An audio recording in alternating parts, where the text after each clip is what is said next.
with events happening in the world, particularly in the Middle East, with reference to the Israel-Hamas war, it is important for us to examine the African voice in all this.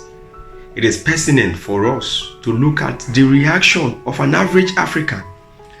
What do most Africans think when events like this occur in the world? We can say justifiably that the first reaction of the African is usually emotional. Most Africans do not see beyond the prism of faith when they want to respond or react to issues like this. It is normal for a particular sect or a particular body, religious body, or people with a certain religious orientation to support Hamas based on religion, nothing more. So also, it is also important or vital to some people to support Israel, no matter what Israel is doing, based on faith. The world does not really revolve around faith alone.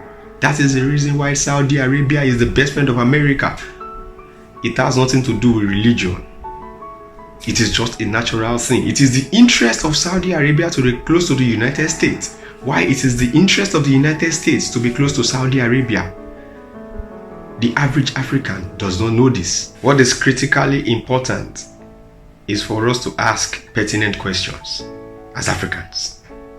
If this invasion happens on our soil, are we going to sit back and enjoy the invasion because somebody has justified it using a particular religious idea?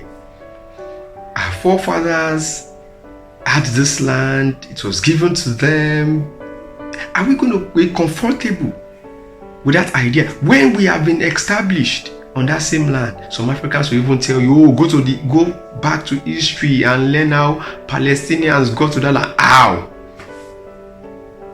The land that was originally theirs, and of course the same justification that you have religiously is that a supernatural being, a power out there, gave the land, someone else's land. It is still the same idea we are talking about. It is still the same conquest that gave this land. The people were not planted on that land. No, they were not established on that land. The land of another person was given to them. So a la carte, the land should just be left alone for them because there is a supernatural connotation to it. So we Africans should ask ourselves, can we take this? Are we comfortable with this? That is the only way we can be able to assess our reactions. We can be able to look back, take a broad view about what humanity entails. At least we can make reference to one of the staunch supporters of Israel in the person of Femi Fani-Kayode. Femi Fani-Kayode loves Israel with all his heart. But recently, Femi Fani-Kayode has become pro-Palestine simply because of the carnage going on in Gaza. That is exactly what we should look at. If you are going to hate anybody in the world, you should also go ask yourself pertinent questions. This particular country that I want to hate, how well has this country affected me negatively? We can point to historical justifications of the atrocities committed against Africans by Israel, but that is not the discussion for today. The discussion for today is for us to have introspection and think, are we going to accept the justification for an invasion? Now, to the fact. The national interest of each of these countries in the Middle East plays significant role in all they do. This is very important to them. The conflict between Israel and Iran is not all about belief, it's not all about faith. Iran is interested in ending Zionism.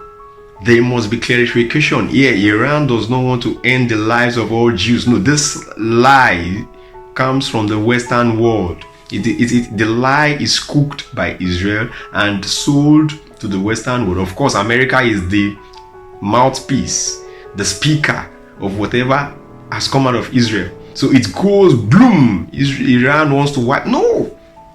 Iran is interested in ending the Zionist idea of conquest, colonialism, and apartheid in the Middle East.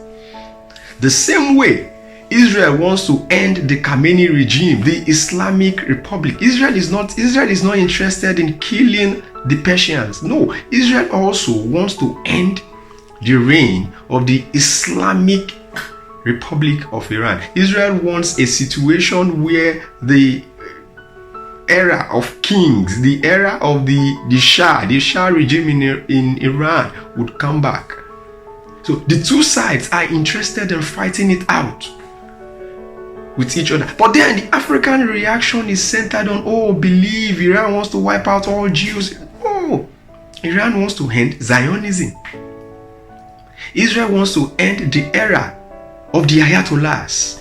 That Ayatollah Khamenei must go. The era is the same. Zionism here, the Ayatollahs here. So Israel wants the Ayatollahs out. The Ayatollahs want Zionism to be out of Israel. So it is the national interest of the two sides. But when the Africans want to react, the Africans react based on emotion. You hate Iran for what? That is the first question you should ask yourself. I hate Iran for what? Iran has not been interested in destroying Nigeria, South Africa, Kenya, Rwanda, or any African country. Iran is not interested in any of these countries. So why do you hate Iran? You hate Iran because the Western world, America, especially with the support of Israel, wants Iran to be hated in the world, and you hate Iran for that. You hate Israel as an African Muslim for what? Because you simply believe Israel is killing the Palestinians. Israel is destroying the Palestinian land, which is an Islamic land to you. However, we have our own share of the negative vibe from the Arab world too, which supported Palestine. For example, Nigeria supported Palestine throughout the 60s and the 70s down to the 80s. We did not have a diplomatic relation with Israel. We lost out because Israel wanted to assist Nigeria in developing the desert.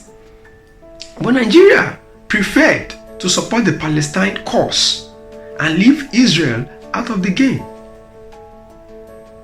So when it was time for Nigeria to have the support of the Arab nation at the United Nations, the Arab countries simply left Nigeria alone. The Arab countries left Nigeria in the dark, despite Nigeria's huge support for the Palestine cause. So in Africa, our determination of whichever side we will take, policy-wise, must be centered on our own interests too.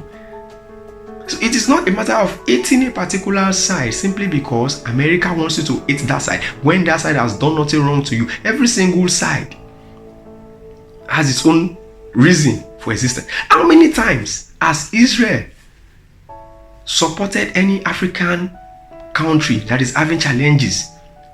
I'm talking of real support and real voice. Nobody African prefers to support anybody. Africans are just there. They are just everywhere.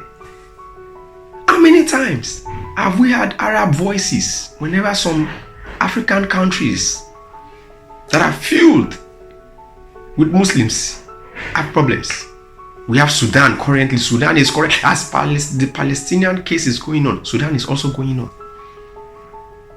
So when we want to determine and analyze the war game, the game of chess between Israel and Iran, it must not be centered on faith or emotion. We have to be logical. We have to be reasonable. We have to be analytical. We also have to understand the place of humanity. You can't keep killing innocent women and children and you call it the right to self-defense, the right to protect yourself, while the other side targets military installations and facilities. Yet the same person targeting military installations and facilities, you basically feel that person is escalating, while the one killing innocent children and women is not escalating, has the right to defend itself. That is the problem the world has currently. The world manufactures hate for anybody that the Western world does not want.